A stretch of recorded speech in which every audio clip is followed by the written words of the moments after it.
અને આ વચ્ચે રાજ્ય સરકારે પ્રવક્તા મંત્રીઓની જાહેરાત કરી દીધી છે। હર્ષ સંઘવીને વધુ એક જવાબદારી સોંપવામાં આવી છે। હર્ષ સંઘવીને પ્રવક્તા મંત્રી બનાવી દેવાયા છે। જીતુ વાઘાણીને પણ પ્રવક્તા મંત્રી બનાવાયા છે।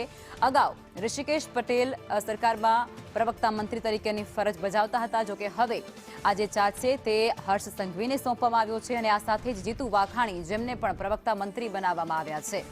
આ સરકારે મોટી જવાબદારી આ બંને જે મંત્રીઓ છે તેમને આપી છે અને હર્ષ સંઘવી જે નાયબ મુખ્યમંત્રી પણ બન્યા છે તેઓને પણ આ એક મોટી જવાબદારી અને તેઓ પણ હવે રાજ્યના પ્રવક્તા તરીકે ગમે જે સરકારની જાહેરાતો કે આ તે તમામ વસ્તુઓમાં ભાગ લેશે।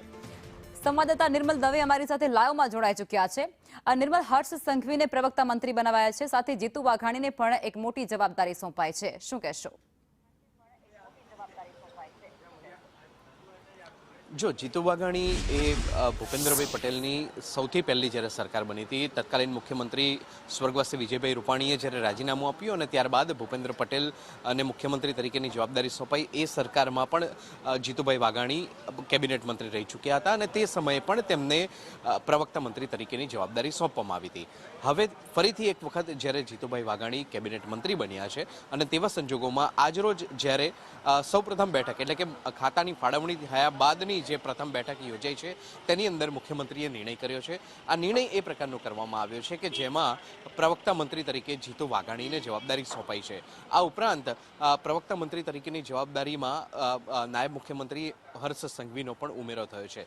નાયબ મુખ્યમંત્રી હર્ષ સંઘવી પાસે હાલ 17 જેટલા વિવિધ અલગ અલગ પ્રકારના ખાતા છે અને તેમાં વધુ એક જવાબદારી જ્યારે ઉમેરાઈ છે અને ત્યારે હવે પછીનું મીડિયા બ્રીફિંગ હર્ષ સંઘવી એટલે કે નાયબ મુખ્યમંત્રી અને કૃષિ મંત્રી એટલે કે જીતુભાઈ વાઘાણી કરશે। નિર્મલ, ઋષિકેશ પટેલ જે પ્રવક્તા મંત્રી હતા ત્યારબાદ હવે 2 મંત્રીઓને પ્રવક્તા બનાવાયા છે, તેના પાછળના તથ્યો શું હોઈ શકે?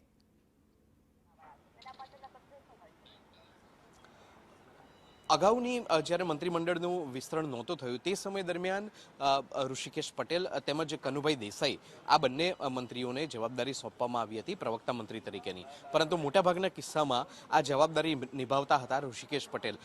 જોકે હવે ઋષિકેશ પટેલના ખાતા પણ બદલાયા છે અને તેવા સંજોગોમાં પ્રવક્તા મંત્રી તરીકેનો જીતુભાઈ વાઘાણી પાસે પણ અનુભવ છે, ભૂતકાળમાં તેઓ પ્રદેશ અધ્યક્ષ પણ રહી ચૂક્યા છે।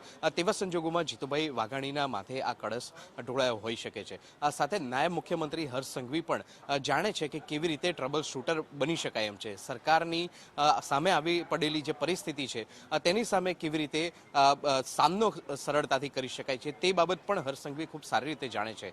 આવા સંજોગોમાં આ બંને મંત્રીઓને પ્રવક્તા મંત્રી તરીકેની જવાબદારી સોંપાઈ હોઈ શકે છે। નિર્મલ, આપ જોડાયેલા રહેજો, આપની પાસેથી વિગતો મેળવીશું।